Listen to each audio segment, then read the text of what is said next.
Hello Malaysia Haro. Hari ini kita berbicara tentang Belanda Hitam. Ini adalah semasa tahun 1960-an Tengku Abdul Rahman selepas dia tangkap askar-askar Endon yang pengotor dan jahat ini, mereka pun berjumpalah dengan Tengku. Semasa askar Indonesia ni surrender, mereka meminta menjadi warga negara Malaysia.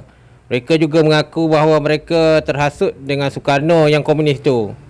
Okey guys, bercerita pasal Belanda Hitam ini adalah sebuah bangsa yang paling tak guna di Asia.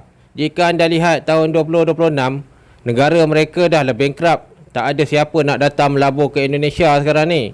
Belanda Hitam ni dan keturunan mereka sekarang ni sibuk nak berperang, menyerang negara lain. Dan ada cita-cita mereka nak berperang dengan Malaysia. Ini adalah Soekarno pada tahun 1960-an. Ayo guys, mari kita berperang. Pada tahun 1960-an, dia ingat bangsa Indonesia ni kuat sangat. Tetapi dia tak tahu ada bangsa yang lebih kuat daripada Indonesia. Pada masa itu, Belanda Hitam ni, dia mencuri Sumatera, Kalimantan. Dia buat dalam tempoh 4-5 tahun saja. Okey guys, bercerita pasal pengecut Asia ni, boleh dikatakan semasa zaman 1946 sehingga 49, mereka mengambil kesempatan ini. Mereka membunuh raja-raja dan sultan di seluruh Asia. Apa yang mereka mahu buat ialah mereka menyerang Malaysia dan membuatkan perkara yang sama. Tapi perkara itu tidak berakhir. Akhirnya apabila mereka memerintah, mereka menjadi seperti binatang. Okey guys, Perang Belanda, Jepun, Israel. Pada Perang Dunia Kedua, Soekarno ni ialah seorang antik-antik Jepun. Beliau dengan kuncu-kuncunya yang busuk dan pengkhianat ini telah melakukan revolusi. Mereka memaksa rakyat Indonesia menyokong Jepun. Okey guys, pada tahun 1967, Indonesia minta surrender selepas mereka dah kalah. Selepas itu Malaysia juga pada masa tu memang ada niat nak bom Pulau Jakarta ni dengan nuklear. Sebab apa? Sebab pada masa tu kalau perang ni berlarutan, buat apa kita nak bagi mereka muka? Jadi pada masa tu Tengku Abdul Rahman lah silap. Sepatutnya Tengku Abdul Rahman bagi je kita serang Indonesia ni 1967. Biar keturunan mereka jadi abu. Tapi apa nak buat, sejarah tinggal sejarah. Okey, jom kita bersembang lagi pasal Belanda Hitam Endon yang jahat ini. Jika anda lihat Navy militer pengecut Asia ni bukanlah kuat. Tahun 2026 mereka membeli kapal-kapal perang. Itu membuktikan bahawa militer mereka tak kuat. Mereka punya presiden pun tak boleh buat ekonomi. Jadi dia hanya beli senjata sebab dia seorang askar.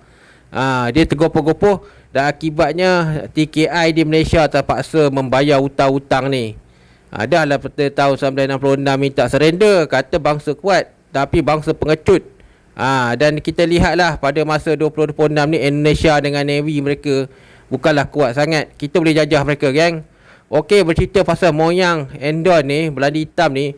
Mereka dikenali di Malaysia sebagai Jawa Dia Hitam. Dekat Malaysia pun ada pemerintah kita yang perangai pengkhianat macam ni. Tapi apa nak buat, bukan orang Melayu guys, orang Endon. Jawa Dia Hitam ni memang dia tak tahu malu.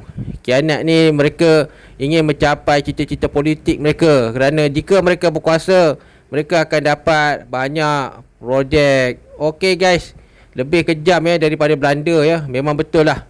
Bangsa Endon Death ni lebih kejam daripada Belanda. Jika anda lihat sejarah Malaysia pun ada juga pemimpin mereka di sini, keturunan mereka sangat kejam. Mereka khianat rakan politik mereka dan mereka menyerang kembali selepas mereka jadi sihat. Celaka betul Endon ni. Okey, Belanda panggil anjing ini ialah Asia. Asia itu Endon. Semasa zaman Belanda, mereka ni lah berjuang dengan Belanda selama beratus-ratus tahun. Belanda hanya mengupah mereka dengan arak dan kadang-kala dengan betina saja. Jadi mereka pun ambil lah sebab Endon Dash. Jika anda lihat muka-muka anjing Asia ni, mereka ni sangat setia dengan siapa yang memberikan mereka wang. Jika anda nak rasuah bangsa Indonesia, anda anggap mereka seperti anjing lah. Dengan wang mereka akan menyerah diri. Harga diri semua mereka menyerah. NKRI harga mati, NKRI harga mati, itulah budaya mereka. Dahlah keturunan mereka jahat, menghapus hutan. Dan kita Malaysia tidak boleh memaafkan mereka sehinggalah zaman berakhir. Saya menghapus hutan, Indonesia juga bersama dengan penjajah-penjajah lain telah melakukan kekejaman dengan membiarkan rakyat mereka mati. Jika kita lihat kejahatan Belanda hitam ni, kita boleh pergi melancong ke Endon. Ramai rakyat Endon hidup susah dan terpaksa melarikan diri ke Malaysia.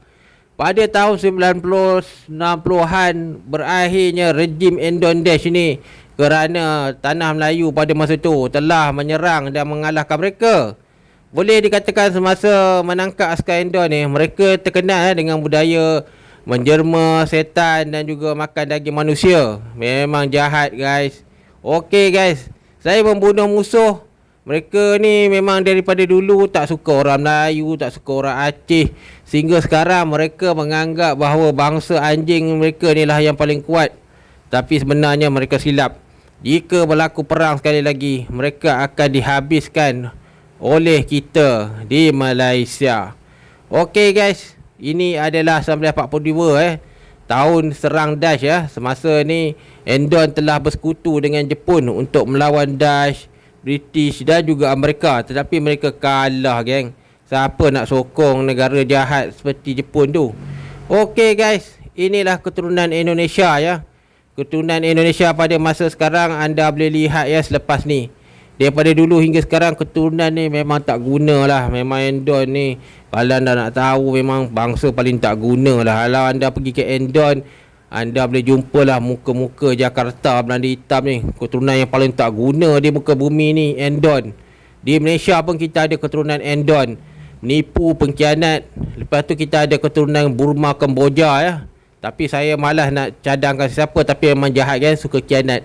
Okey, beginilah tahanan perang Endon. Mereka meminta menjadi rakyat Malaysia. Selepas menjumpa dengan Tengku, Tengku berkata, kenapa datang serang sini babi Endon? Dan mereka menjawab, kami dihasut oleh Soekarno dan diberanjikan wanita dan tanah, tapi gaji pun tak masuk. Begitulah mereka dikhianati. Lepas tu mereka minta jadi warga Malaysia. Hidup Malaysia. Akhirnya Malaysia menang.